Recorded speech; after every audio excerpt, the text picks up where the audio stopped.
Bonjour, and Dinaway Maganuk. Hello, my dear relatives. I'm an Anishinaabe from Couchiching First Nation in Treaty 3 territory, and from North Bay in Robinson-Huron Treaty territory. I belong to the Bear Clan. My spirit name is White Wolf, and the name my mother gave me is Aaron Mills. I'm very grateful to be part of the Walrus Talks and to be here on the traditional territory of Coast Salish peoples. I imagine you've all heard similar introductions from Indigenous peoples previously, but such an introduction isn't just a political statement or declaration of cultural pride, something important for me to share, but perhaps not so much for you to hear. On the contrary, I think it's urgent for you to hear, because such an introduction is expressly about Indigenous law and Indigenous governance, and it invites your participation.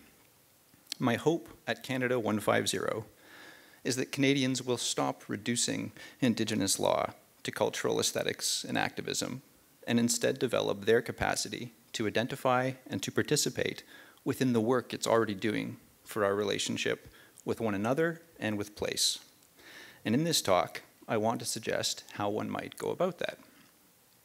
6 days ago, I was listening to Dakota Elder Catherine Whitecloud share what she emphasized as the single most important thing to understand about one's place in community and in the world: how to be a good relative. It's a message that resonates strongly with the teachings of Elder Bessie Mainville, my grandmother, and in fact, and Dinaway Maganiduk, all my relations, is the very first word she taught me in Anishinaabe.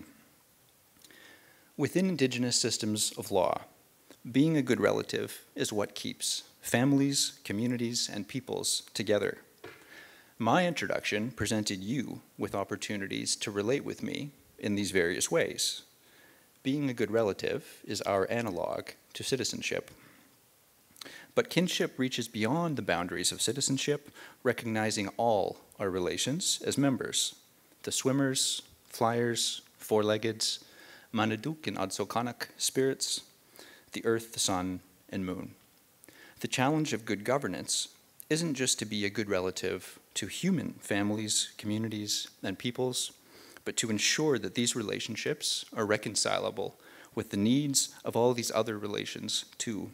That is, there's a form of governance inherent in the earth itself, the earthway, which all other orders of creation know and follow. Life beyond the boundaries of human communities is inherently lawful and ordered, and a good relative learns to fit in. But how? At the very heart of being a good relative is a fairly simple idea: mutual aid. You've all been given and have all cultivated gifts, some sacred and unique to you, minigoiziwin, some mundane, skills developed, knowledge gained, labor performed. But no matter how the gift came, within Indigenous law, you have a responsibility to share. You have an equal responsibility to express when you're the one in need, for it is in the sharing of gifts to meet needs that community is sustained. And we have a great many legends about somebody getting either aspect of mutual aid wrong. The circle of gift sharing is what, at increasing levels of complexity, a good life, family, community, peoplehood, and creation itself look like. Mutual aid requires a politics of attunement, which privileges listening, watching, and careful reflection, and for us, it begins with the cradle board. It contrasts starkly with what I experience as the politics of loud pronouncement of liberal societies like Canada, my voice, now and always, and critically, as of right, entitled. When you experience community as a constellation of gifts, the natural response to belonging isn't expectation, but gratitude. And because of our gratitude, we reciprocate. We offer our gifts humbly up to creation without expectation. Enough of us still do that the sun rises each day. And here we come to a critical point about being a good relative and having belonging anchored in gratitude, not in expectation. A gift is offered freely. Most, Derrida, and others failed to apprehend that within Indigenous societies, a gift may go back, but as an expression of shared belonging, not just of economic exchange. Far more often, it arcs forward through the curve of our circle, traveling for unknown time and distance before returning in another form from another relative. This has enormous implications for what reconciliation means. I think we've hardly begun its work because most of us don't yet accept that the earth is at the center. Our law does. It's truly the law of the land. And I want you to live as if you know that Indigenous law matters for your life, for your family, for your community. At Canada 150, I hope you choose to be a good relative. Being a good relative, no one can appropriate my stories. Not because I'm an Indigenous man, because of Indigenous law.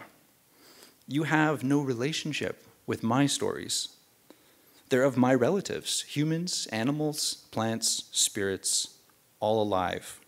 They're not part of an intellectual commons just waiting to be brought to life by your particular unique imagination.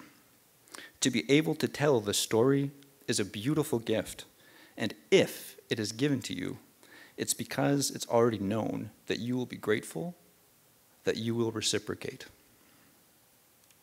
Being a good relative.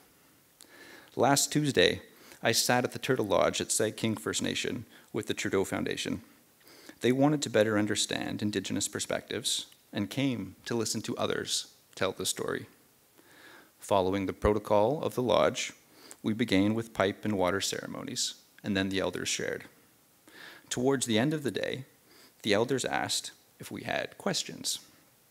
In one day, in the right place, and with the right people, we'd already begun to understand about listening, and we let the invitation pass. At the farewell gala capping off the Trudeau Foundation conference, something even more remarkable happened.